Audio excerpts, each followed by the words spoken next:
Hi friends, welcome back to my channel. आज हम प्रधानमंत्री के बारे में जानेंगे। प्रधानमंत्री जिसकी नियुक्ति राष्ट्रपति द्वारा अनुच्छेद 75(1) के अनुसार की जाती हैं। राष्ट्रपति द्वारा अनुच्छेद 75(1) के अनुसार प्रधानमंत्री की नियुक्ति की जाती है। अनुच्छेद 75(1) के अनुसार प्रधानमंत्री को शपथ राष्ट्रपति द्वारा दिलाई जाती हैं और प्रधानमंत्री अपना त्यागपत्र राष्ट्रपति को देते हैं। प्रधानमंत्री को शपथ राष्ट्रपति द्वारा दिलाई जाती हैं और प्रधानमंत्री अपना त्यागपत्र राष्ट्रपति को देते हैं। प्रधानमंत्री बनने के लिए न्यूनतम उम्र 25 वर्ष निर्धारित की गई है। प्रधानमंत्री के बनने के लिए न्यूनतम उम्र है 25 वर्ष। प्रधानमंत्री को वेतन मिलता है 50,000 प्लस भत्ते संसद सदस्य के रूप में। 3,000 रुपये प्रतिदिन भत्ता मिलता है प्रधानमंत्री को संसद सदस्य के रूप में। वेतन मिलता है 50,000 प्लस भत्ते संसद सदस्य के रूप में और प्रतिदिन भत्ता मिलता है 3,000 रुपये। प्रथम प्रधानमंत्री थे जवाहरलाल नेहरू। वर्तमान प्रधानमंत्री हैं नरेंद्र मोदी। प्रधानमंत्री का कार्यकाल होता है 5 वर्ष या बहुमत प्राप्ति तक। कार्यकाल कितना होता है? 5 वर्ष या बहुमत प्राप्ति तक।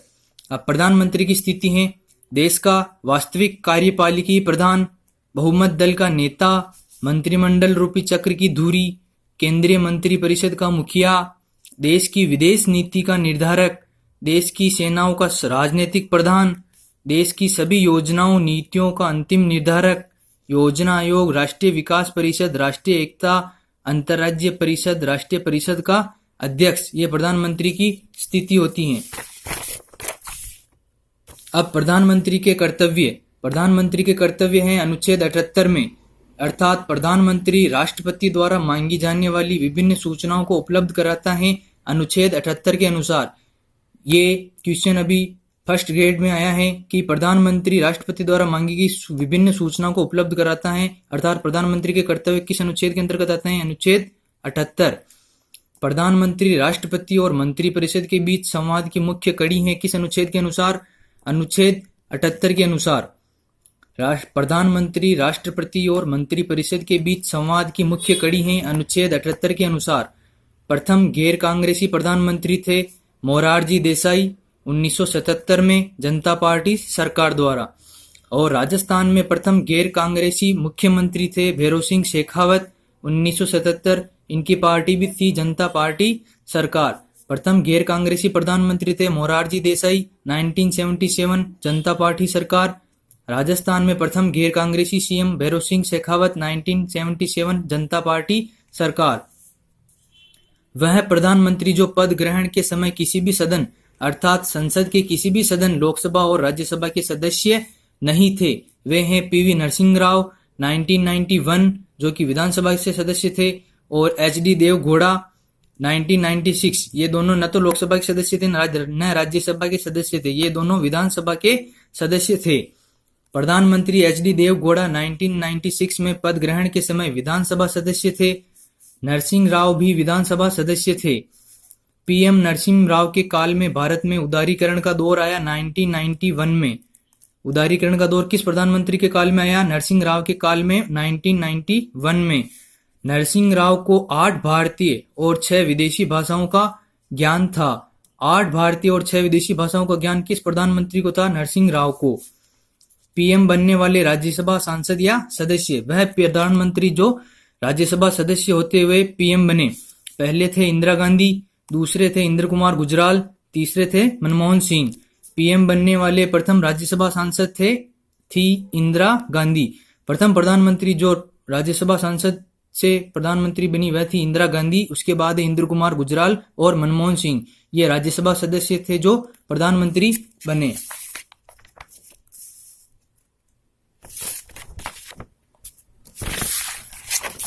और पीएम पद पर रहते हुए किन किन की मृत्यु हुई? पीएम पद पर रहते हुए मृत्यु इंदिरा गांधी, जवाहरलाल नेहरू, लाल बहादुर शास्त्री और राजीव गांधी। मनमोहन सिंह 1982 से 1985 तक आरबीआई के गवर्नर रहे तथा असम से राज्यसभा सदस्य हैं। मनमोहन सिंह 1982 से 85 तक आरबीआई के गवर्नर रहे तथा असम से राज्यसभा सदस्य हैं। जब भारत में उदारीकरण का दौर आया तो मनमोहन सिंह भारत के वित्त मंत्री थे। जब भारत में उदारीकरण का दौर आया 1991 में पीएम नरसिंह राव के समय, तो मनमोहन सिंह भारत के वित्त मंत्री थे। नरेंद्र मोदी प्रधानमंत्री बनने से पहले गुजरात के मुख्यमंत्री थे तथा गुजरात के मणिनगर से विधानसभा सदस्य थे। मोदी ऐसे प्रधानमंत्री हैं जिनका जन्म स्वतंत्र भारत में हुआ। वह प्रधानमंत्री जिसने कभी लोकसभा का सामना नहीं किया वे थे चौधरी चरण सिंह। वह प्रधानमंत्री जिसने कभी लोकसभा का सामना नहीं किया, चौधरी चरण सिंह। अविश्वास प्रस्ताव से हटने वाले प्रथम प्रधानमंत्री थे वीपी सिंह 1990 में। अविश्वास प्रस्ताव से हटने वाले प्रथम प्रधानमंत्री थे वीपी सिंह 1990। प्रथम कार्यवाहक प्रधानमंत्री गुलजारी लाल नंदा। गुलजारी लाल नंदा अब तक 2 बार कार्यवाहक राष्ट्र प्रधानमंत्री बने। प्रथम कार्यवाहक प्रधानमंत्री थे गुलजारी लाल नंदा। गुलजारी लाल नंदा अब तक 2 बार कार्यवाहक प्रधानमंत्री बने। पहली बार तो 1964 में जब जवाहरलाल नेहरू की मृत्यु हुई, दूसरी बार 1966 में लाल बहादुर शास्त्री की मृत्यु पर। भारत में 2 प्रधानमंत्री ऐसे हुए हैं जो लाल किले पर ध्वजारोहण नहीं कर सके। भारत में 2 प्रधानमंत्री ऐसे हुए हैं जो लाल किले पर ध्वजारोहण नहीं कर सके। पहले थे चंद्रशेखर जिन्हें युवा तुर्क भी कहा जाता है, और दूसरे हैं गुलजारी लाल नंदा। तो 2 प्रधानमंत्री ऐसे हैं जिन्हें जो लाल किले पर ध्वजारोहण नहीं कर सके। मोरारजी देसाई एकमात्र ऐसे प्रधानमंत्री हैं जिनका जन्मदिन प्रति 4 वर्ष बाद आता है, 29 फरवरी को। तो मोरारजी देसाई एकमात्र ऐसे प्रधानमंत्री हैं जिनका जन्मदिन प्रति 4 वर्ष बाद आता है। प्रधानमंत्री पद पर अब तक 25 बार शपथ ली जा चुकी हैं। प्रधानमंत्री पद पर अब तक कितनी बार शपथ ली जा चुकी हैं? 25 बार शपथ ली जा चुकी हैं। राष्ट्रपति द्वारा स्वविवेक के अनुसार सबसे बड़े या गठबंधन के नेता को प्रधानमंत्री पद पर 1979 में नियुक्त किया गया, जब नीलम संजीव रेड्डी ने मोरारजी देसाई वाली जनता पार्टी सरकार के पतन के बाद चौधरी चरण सिंह को प्रधानमंत्री नियुक्त किया। राष्ट्रपति द्वारा स्वविवेक के अनुसार मतलब कि राष्ट्रपति किसे प्रधानमंत्री नियुक्त करता है?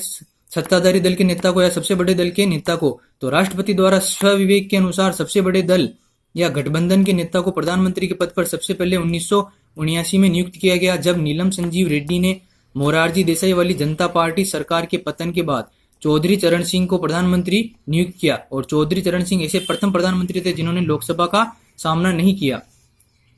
प्रथम प्रधानमंत्री जिसे लोकसभा चुनाव में हार का सामना करना पड़ा वे थी इंदिरा गांधी। प्रथम प्रधानमंत्री जिसे लोकसभा चुनाव में हार का सामना करना पड़ा वे थी इंदिरा गांधी। 4 बार शपथ लेने वाले प्रधानमंत्री हैं जवाहरलाल नेहरू और इंदिरा गांधी।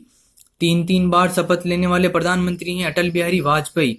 2 बार शपथ लेने वाले प्रधानमंत्री हैं मनमोहन सिंह। 4 बार शपथ ली जवाहरलाल नेहरू और इंदिरा गांधी ने। 3 बार शपथ ली अटल बिहारी वाजपेयी ने। 2 बार शपथ ली मनमोहन सिंह ने। सबसे लंबा कार्यकाल प्रधानमंत्री के रूप में जवाहरलाल नेहरू का रहा है।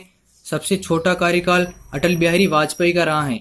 अब प्रधानमंत्री तथा परमाणु परीक्षण। पहला परमाणु परीक्षण 18 मई 1974 को किया गया था। ये एक परीक्षण किया। 18 मई 1974 को एक परमाणु परीक्षण हुआ था। उस समय प्रधानमंत्री थी इंदिरा गांधी।